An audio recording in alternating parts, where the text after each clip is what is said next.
ॐ श्री जगदम्बिकायै नमः। अथ देव्याः कवचं विनियोगः। ॐ अस्य श्रीचण्डीकवचस्य ब्रह्मा ऋषिः अनुष्टुप् छन्दः चामुण्डा देवता अङ्गन्यासोक्तमातरो बीजं दिग्बन्धदेवतास्तत्त्वं श्रीजगदम्बा प्रीत्यर्थे देव्याः कवचपाठे विनियोगः। ॐ नमश्चण्डिकायै। मार्कण्डेय उवाच। ॐ यद्गुह्यं परमं लोके सर्वरक्षाकरं नृणां यन्न कस्यचिदाख्यातं तन्मे ब्रूहि पितामह। ब्रह्मोवाच। अस्ति गुह्यतमं विप्र सर्वभूतोपकारकं देव्यास्तु कवचं पुण्यं तच्छृणुष्व महामुने। प्रथमं शैलपुत्री च द्वितीयं ब्रह्मचारिणी तृतीयं चन्द्रघण्टेति कूष्माण्डेति चतुर्थकं पञ्चमं स्कन्दमातेति षष्ठं कात्यायनीति च सप्तमं कालरात्रीति महागौरीति चाष्टमं नवमं सिद्धिदात्री च नवदुर्गाः प्रकीर्तिताः। उक्तान्येतानि नामानि ब्रह्मणैव महात्मना अग्निना दह्यमानस्तु शत्रुमध्ये गतो रणे विषमे दुर्गमे चैव भयार्ताः शरणं गताः न तेषां जायते किञ्चित् अशुभं रणसङ्कटे नापदं तस्य पश्यामि शोकदुःखभयं नहि यस्तु भक्त्या स्मृता नूनं तेषां वृद्धिः प्रजायते। ये त्वां स्मरन्ति देवेशे रक्षसे तान्न संशयः। प्रेतसंस्था तु चामुण्डा वाराही महिषासना ऐन्द्री गजसमारूढा वैष्णवी गरुडासना माहेश्वरी वृषारूढा कौमारी शिखिवाहना लक्ष्मीः पद्मासना देवी पद्महस्ता हरिप्रिया श्वेतरूपधरा देवी ईश्वरी वृषवाहना ब्राह्मी हंससमारूढा सर्वाभरणभूषिता इत्येता मातरः सर्वाः सर्वयोगसमन्विताः नानाभरणशोभाढ्या नानारत्नोपशोभिताः दृश्यन्ते रथमारूढा देव्यः क्रोधसमाकुलाः शङ्खं चक्रं गदां शक्तिं हलं च मुसलायुधं खेटकं तोमरं चैव परशुं पाशमेव च कुन्तायुधं त्रिशूलं च शारङ्गमायुधमुत्तमं दैत्यानां देहनाशाय भक्तानामभयाय च धारयन्त्यायुधानीत्थं देवानां च हिताय वै। नमस्तेस्तु महारौद्रे महाघोरपराक्रमे महाबले महोत्साहे महाभयविनाशिनी त्राहि मां देवि दुष्प्रेक्षे शत्रूणां भयवर्धिनी प्राच्यां रक्षतु मामैन्द्रे आग्नेय्यामग्निदेवता दक्षिणेवतु वाराहि नैऋत्यां खड्गधारिणी प्रतीच्यां वारुणी रक्षेत् वायव्यां मृगवाहिनी उदीच्यां पातु कौमारी ऐशान्यां शूलधारिणी ऊर्ध्वं ब्रह्माणि मे रक्षेत् धस्ताद्वैष्णवी तथा एवं दश दिशो रक्षेत् चामुण्डा शववाहना जया मे चाग्रतः पातु विजया पातु पृष्ठतः अजिता वामपार्श्वे तु दक्षिणे चापराजिता शिखामुद्योतिनी रक्षेत् उमा मूर्ध्नि व्यवस्थिता मालाधरी ललाटे च भ्रुवौ रक्षेद्यशस्विनी त्रिनेत्रा च भ्रुवोर्मध्ये यमघण्टा च नासिके शङ्खिनी चक्षुषोर्मध्ये श्रोत्रयोर्द्वारवासिनी कपोलौ कालिका रक्षेत् कर्णमूले तु शाङ्करी नासिकायां सुगन्धा च उत्तरोष्ठे च चर्चिका अधरे चामृतकला जिह्वायां च सरस्वती दन्तान् रक्षतु कौमारी कण्ठदेशे तु चण्डिका घण्टिकां चित्रघण्टा च महामाया च तालुके कामाक्षी चिबुकं रक्षेत् वाचं मे सर्वमङ्गला ग्रीवायां भद्रकाली च पृष्ठवंशे धनुर्धरी नीलग्रीवा बहिः कण्ठे नलिकां नलकूबरी स्कन्धयोः खड्गिनी रक्षेत् बाहू मे वज्रधारिणी हस्तयोर्दण्डिनी रक्षेत् अम्बिका चाङ्गुलीषु च नखाञ्चुलेश्वरी रक्षेत् कोक्षौ रक्षेत् कुलेश्वरी स्तनौ रक्षेन्महादेवी मनः शोकविनाशिनी हृदये ललिता देवी उदरे शूलधारिणी नाभौ च कामिनी रक्षेत् गुह्यं गुह्येश्वरी तथा पूतना कामिका मेढ्रं गुदे महिषवाहिनी कटियां भगवती रक्षेत् जानुनी विन्ध्यवासिनी जङ्घे महाबला रक्षेत् सर्वकामप्रदायिनी गुल्फयोर्नारसिंहे च पादपृष्ठे तु तैजसे पादाङ्गुलेषु श्रीरक्षेत् पादाधस्तलवासिनी नखान्दंष्ट्राकराले च केशाश्चैवोर्ध्वकेशिनी रोमकूपेषु कौबेरे त्वचम्बागेश्वरी तथा रक्तमज्जावसामांसा न्यस्थिमेधांसि पार्वती अन्त्राणि कालरात्रिश्च पित्तं च मुकुटेश्वरी पद्मावते पद्मकोशे कफे चूडामणिस्तथा ज्वालामुखे नखज्वाला मभेद्या सर्वसन्धिषो शुक्रं ब्रह्माणि मे रक्षेत् छायां छत्रेश्वरी तथा अहङ्कारं मनोबुद्धिं रक्षेन्मे धर्मधारिणी प्राणापानौ तथा व्यानम् उदानं च समानकं वज्रहस्ता च मे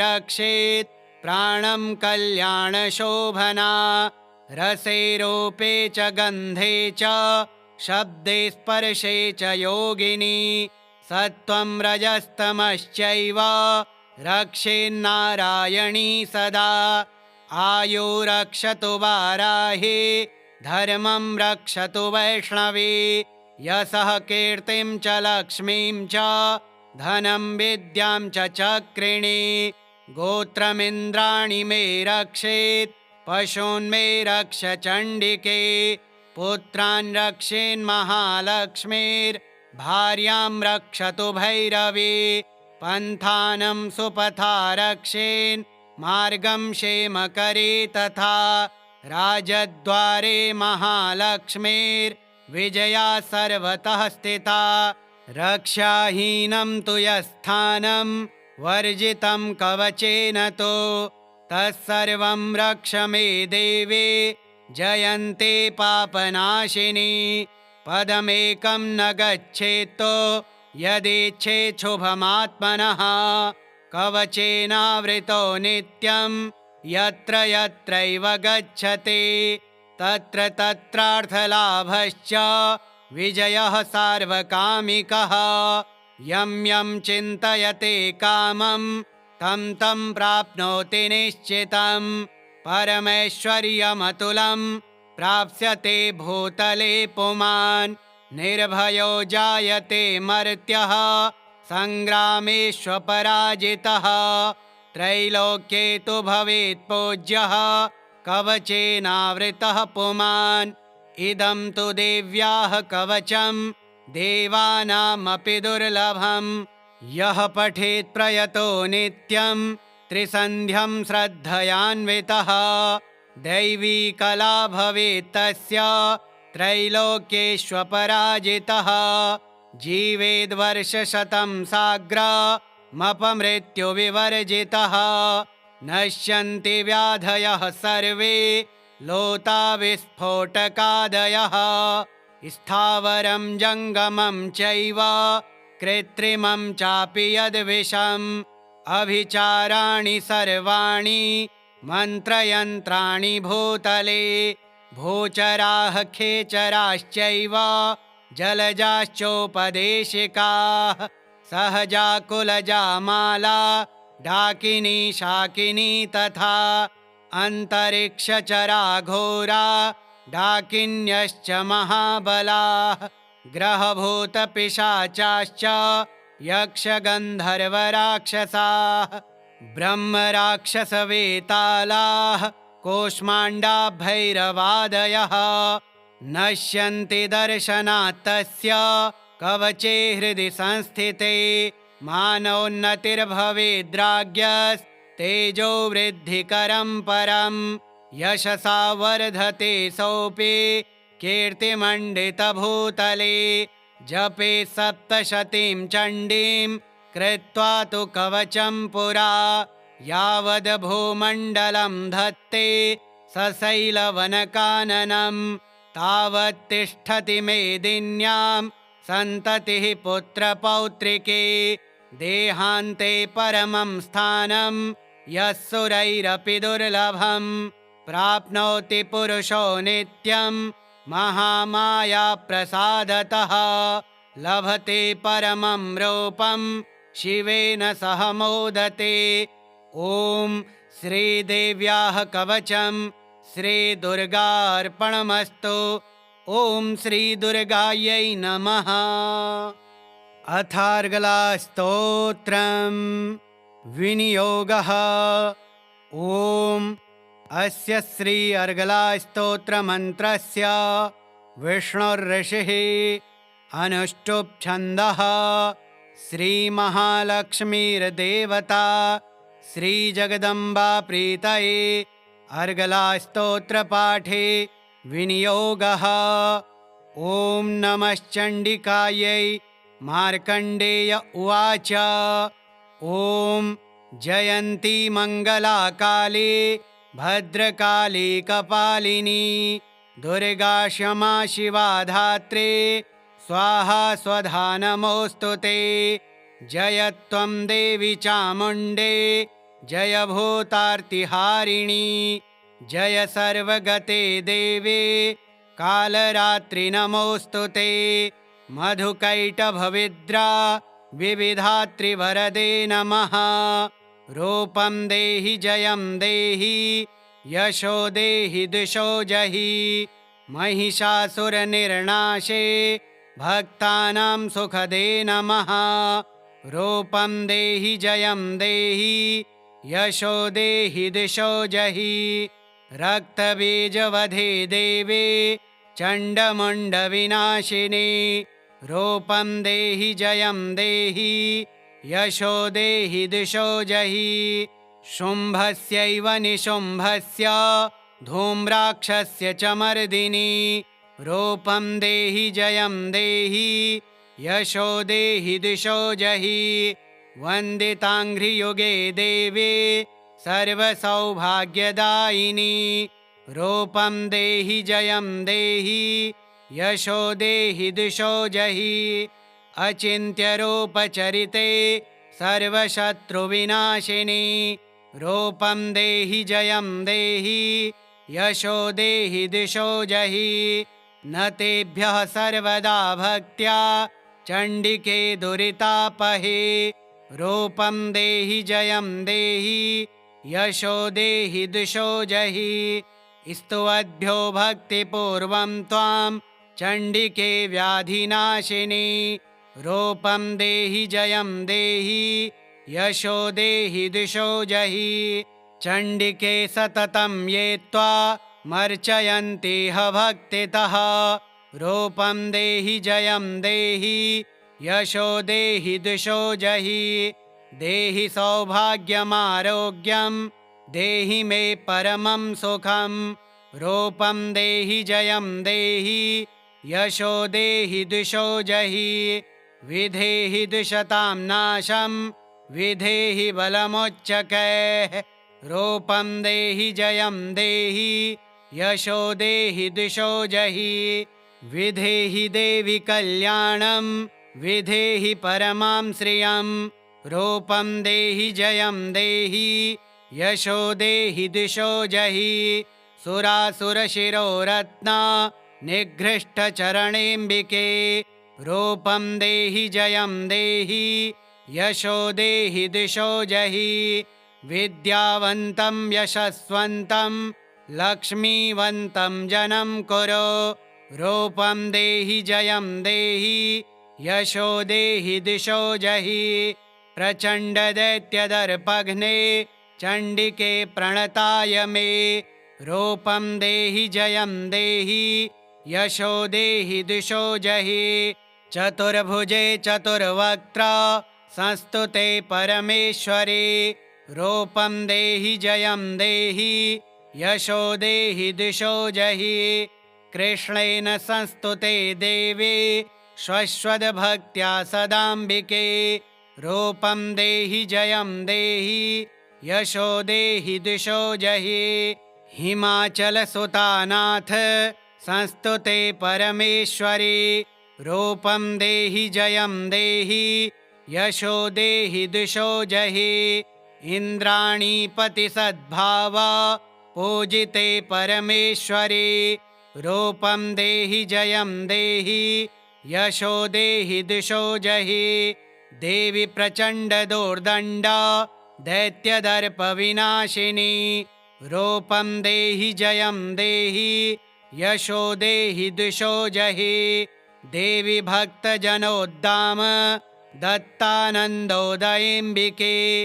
रूपं देहि जयं देहि यशो देहि दिशो जहि। पत्नीं मनोरमां देहि मनोवृत्तानुसारिणीं। तारिणीं दुर्गसंसार सागरस्य कुलोद्भवाम्। इदं स्तोत्रं पठित्वा तु महास्तोत्रं पठेन्नरः स तु सप्तशती संख्या वरमाप्नोति सम्पदाम्। ॐ श्रीदेव्यार्गलास्तोत्रं श्रीजगदम्बार्पणमस्तु। ॐ श्रीजगदम्बिकायै नमः। अथ कीलकं विनियोगः। ॐ अस्य श्रीकीलकमन्त्रस्य शिवऋषिः अनुष्टुप् छन्दः।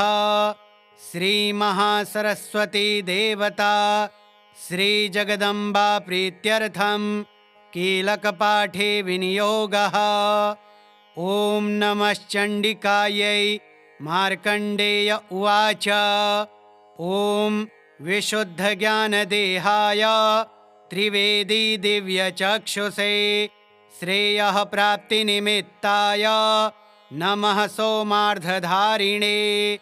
सर्वमेतद्विजानीयान् मन्त्राणामभिकीलकं सोऽपि क्षेममवाप्नोति सततं जाप्य तत्परः। सिद्ध्यन्त्युच्चाटनादीनि वस्तूनि सकलान्यपि एतेन स्तुवतां देवे स्तोत्रमात्रेण सिद्ध्यते। न मन्त्रो नौषधं तत्र न किञ्चिदपि विद्यते विना जाप्येन सिद्ध्येत सर्वम् उच्चाटनादिकं। समग्राण्यपि सिद्ध्यन्ते लोकशङ्कामिमां हरः कृत्वा निमन्त्रयामास सर्वमेवमिदं शुभं स्तोत्रं वै चण्डिकायास्तु तच्च गुप्तं चकार सः समाप्तिर्न च पुण्यस्य तां यथावन्नियन्त्रणाम् सोऽपि क्षेममवाप्नोति सर्वमेवं न संशयः कृष्णायां वा चतुर्दश्याम् अष्टम्यां वा समाहितः ददाति प्रतिगृह्णाति नान्यथैषा प्रसीदति इत्थं रूपेण कीलेन महादेवेन कीलितं यो निष्कीलां विधायैनां नित्यं जपति संस्फुटं स सिद्धः स गणः सोऽपि गन्धर्वो जायते नरः न चैवाप्यटतस्तस्य भयं क्वापीह जायते नापमृत्युवशं याते मृतो मोक्षमवाप्नुयात् ज्ञात्वा प्रारभ्य कुर्वीत न कुर्वाणो विनश्यति ततो ज्ञात्वैव सम्पन्नम् इदं प्रारभ्यते बुधैः सौभाग्यादि च यत्किञ्चित् दृश्यते ललनाजने तत्सर्वं तत्प्रसादेन तेन जाप्यमिदं शुभं शनैस्तु जप्यमानेऽस्मिन् स्तोत्रे सम्पत्तिरुच्यकैः भवत्येव समग्रापि ततः प्रारभ्यमेव तत् ऐश्वर्यं यत्प्रसादेन सौभाग्यारोग्यसम्पदः शत्रुहानिः परो मोक्षः स्तूयते सा न किं जनैः ॐ श्रीदेव्याः कीलकस्तोत्रं श्रीजगदम्बार्पणमस्तु। ॐ श्रीजगदम्बिकायै नमः।